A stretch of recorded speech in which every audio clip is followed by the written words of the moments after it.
Secretary BNP সুরা আলিফুল। যারা Facebook লাইভে আছেন সবাই সাক্ষাৎকার নেবেন।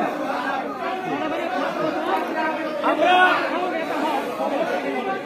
কিছুক্ষণ আগে শুনতে পেরেছি যে বাঁকা ইউনিয়ন থেকে বিএনপির বাসারের নেতৃত্বে গরিব কৃষকের সাত চুরি করে নিয়ে যাচ্ছিল বাংলাদেশ জামায়াত ইসলাম। এইটা শোনা মাত্রই গরিব কৃষকের সার রক্ষা করার জন্য এই রাতে এই গভীর রজনীতে বাঁকা ইউনিয়ন ঘিরে ফেলেছে।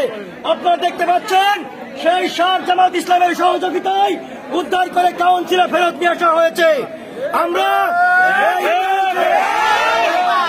আমরা এই কাউন্সিলের যিনি সচিব ওনার পদত্যাগ দাবি করছি, গ্রেপ্তার করে দৃষ্টান্তমূলক শাস্তি দাবি করছি। আমরা ইতিমধ্যে জেনে গেছি উনি আর নিরপেক্ষ নেই, বিএনপির দালালি করতেছে। আমরা এমন দালাল সেক্রেটারি চাই না।